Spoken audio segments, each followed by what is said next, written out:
Welcome to Twinning Time with us here at Liberty Living. We have a 7-step mindset mastery challenge using a PANACEA system. So we're going to show you how to use the PANACEA, and we're dedicating 7 minutes each day to focusing on positive psychology, improved mindset, and raising our vibration to align to our desired outcomes by breaking epigenetic patterns and old belief paradigms to develop and master a winning mindset. In this video, we will be covering solutions to break inherent patterns and recode subconscious programming to permanently improve outcomes to specific conditions, since there's no quick fixes. So stay tuned. Hello and welcome back to Liberty Living. Today we are covering step 2 in the PANACEA system. And step 2 is the most fundamental step that is commonly missed, which causes us to prolong the problem, therefore recycle our patterns and repeat these lessons instead of transforming the conditions we wish to change and advance to the next stage of our life or succeeding, which prevents us from achieving better outcomes or reaching our desired goal.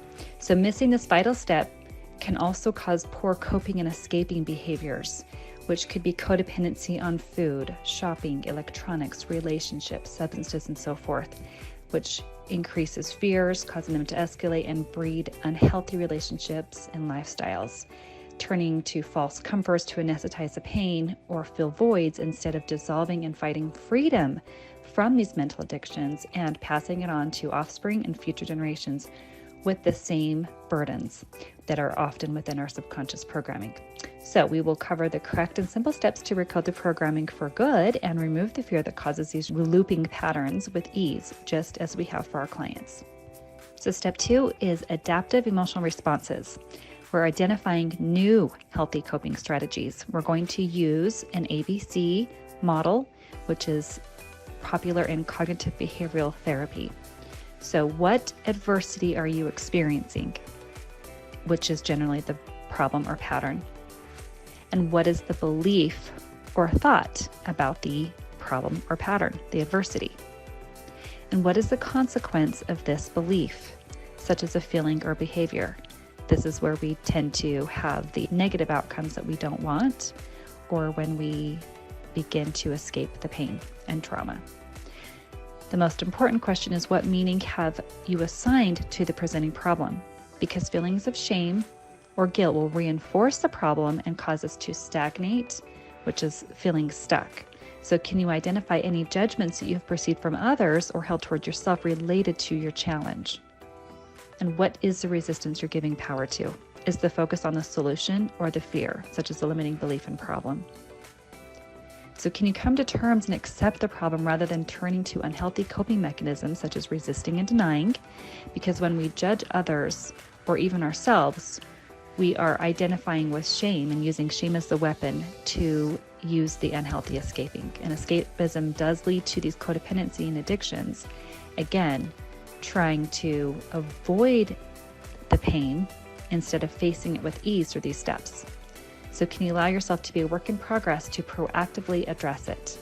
We all have room to improve. So asking for help and seeking a therapist is one of the most empowering approaches to course correct, although it may appear contrary, so that we can remove the stigma around mental health, because conditioning in society can run deep. So a safe place to turn to is vital, which means to listen without judgment or feeling judged and being corrected. So can you identify any judgments you've perceived from others and help toward yourself to your challenge? This is where we will identify the shame, and the shame is really what keeps us stagnant and from advancing. Accepting and coming to terms with the present reality teaches us how to self-regulate and create emotional autonomy instead of denying or even thinking positive alone, which doesn't make it disappear. It's a form of coping and escaping behaviors, which is numbing or suppressing the pain. And this is when we are avoiding or in denial of the problem. Tough it out, soldier on, and just let it go approaches in society have resulted in repression and shame, causing even greater repercussions of destructive and toxic behaviors, instead of demonstrating understanding and empathy, therefore breeding narcissistic behaviors, because we're meant to be human and not machines. So we want to normalize feelings in our society for emotional freedom, resilience, and healthy regulation. This is what helps us to become healthy after trauma and heal trauma. So if we begin to align or affirm the solution or ideal outcome that we desire and perhaps painful feelings surface, then that's likely an indicator that there's a suppressed emotion that needs to be addressed. And there can be layers addressed at a time. We'll need to move through the feelings by being present to it. It's a feeling that is a trapped emotion from the initial event that taught us to soldier on and be tough.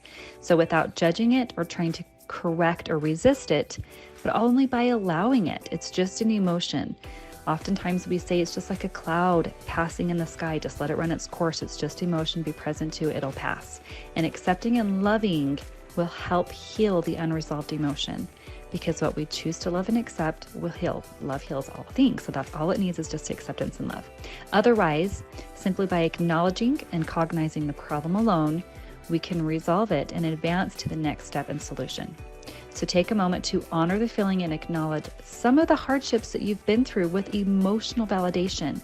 This is one of the best ways to move through this step.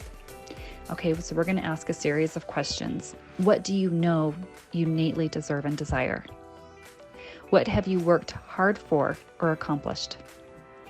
What do you value about yourself? Ensure to list qualities that you love. Aligning to our values will increase our self-worth, so remember to live congruent to your value system. And what acknowledgement do you desire from others that you can acknowledge within yourself? Offer yourself the same love. You deserve to feel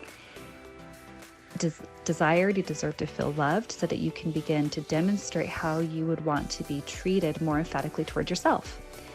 And the next step in the PANACEA will help us to neutralize emotional triggers and heal wounds, so we can establish forward momentum and up level to the next stage of our life. So stay tuned for our next podcast.